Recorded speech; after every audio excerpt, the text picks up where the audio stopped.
Welcome to Solanki education digital. કેમ છો બાળકો? ચાલો આજે આપણે શીખીશું ધોરણ 5 ગુજરાતી સદ્યપોથી પાઠ છે 5મો, ધોયો અને ખાધો। પ્રશ્ન 37, મૌખિક વાતચીત સી ની પરણાગત। પહેલું, ગીતમાં કઈ પંક્તિઓ ગાવાની સૌથી મજા પડી? તો અહીંયા આવતું નથી એટલે જાઓ હું નોટમાં લખી બતાવીશ। એકલું ફરવા ચાલ્યું, હાથમાં લીધી સોટી, સામે રાણા સિંહ મળ્યા તા, આફત ટાળી મોટી। આ પંક્તિઓ ગાવાની સૌથી વધુ મજા પડી।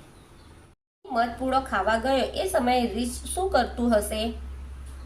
મધપૂડા ખાવા ગયો એ સમયે રીંછ દૂર ઊભું રહીને સિંહની જે દશા થઈ તે જોતું હશે। તમને સિંહ સામે મળી જાય તો તમે શું કરો? મળી જાય તો તેનાથી બચવા માટે સાવચેત રહેવું જોઈએ અથવા તો ઝાડ પાછળ સંતાઈ જવું જોઈએ। તમે કોઈ વાર આફતમાં ફસાયા છો તે વિશે બધાને કહો। અમે શાળાએથી આવતા હતા ત્યારે ધોધમાર વરસાદ આવ્યો જેથી પૂર આવ્યું હતું, ત્યારે એ પાણીમાં ફસાયા હતા। તમારા ઘરે મહેમાન આવે ત્યારે તમે શું જમાડો છો? અમારા ઘરે મહેમાન આવે ત્યારે અમે તેમને દાળ ભાત, શાક, પૂરી, લાપસી જમાડીએ છીએ। મધપૂડો જોયો છે ક્યાં? ફૂલવાડીમાં, વાડીમાં, વૃક્ષ પર અમે મધપૂડો જોયો છે। ક્યારે મધમાખી ડંખી છે? તમે ડંખ વિશે શું સાંભળ્યું છે? એના ડંખથી ચામડી પર સોજો આવી જાય છે અને ખૂબ જ બળતરા થાય છે। માખી ડંખે ત્યારે તરત જ શું સારવાર કરાય છે? માખી ડંખે ત્યારે જ્યાં ડંખ માર્યો હોય ત્યાં લાળ છે તે તરત જ કાઢી લેવી જોઈએ અને ડોક્ટરની સારવાર લેવી જોઈએ। પ્રવૃત્તિઓ તો અહીંયા લખીશું, ચાલો ગાય ગીતિકા ડુંગર દાદાની દીકરી।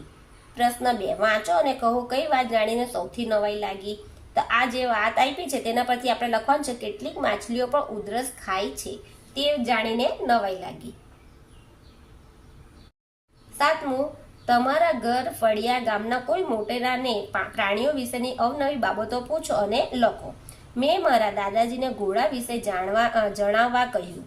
મારા દાદાએ મને ઘોડા વિશે ઘણી બધી વાતો કહી, જેમાંથી કેટલીક તો હું જાણતી નહોતી। દાદાજીએ મને કહ્યું કે ઘોડો ક્યારેય બેસતો નથી। આ જાણીને મને અચરજ થયું। મને એમ કે દાદાજી મારી સાથે રમૂજ કરે છે, પણ તેમણે કહ્યું કે આ વાત સાચી છે બેટા। 3, પંચતંત્રની વાર્તા વાંચો અને તમને ગમતી વાર્તા વર્ગ સમક્ષ રજૂ કરો। 4, નીચેના કોષ્ટકમાં જંગલી પ્રાણીઓના 14 નામ આપ્યા છે તે શોધીને તેને ફરતે ચોરસ કરો અને શબ્દ લખો। તો અહીંયા મેં ચોરસ કર્યા છે 14 શબ્દ પરથી: વાઘ, રીંછ, દીપડો, જીબ્રા, સસલું, સિંહ, ચિત્તો, હાથી, શિયાળ, વરુ, ગેંડો, હરણ, વાંદરો અને જરાફ। જો તમને આ વિડીયો ગમે તો મારા વિડીયોને લાઈક કરજો, શેર કરજો, સબસ્ક્રાઈબ કરજો અને મારી ચેનલને સબસ્ક્રાઈબ કરી રાખજો કે આવનાર વિડીયોની નોટિફિકેશન તમને સહેલાઈથી મળી રહે। Thank you.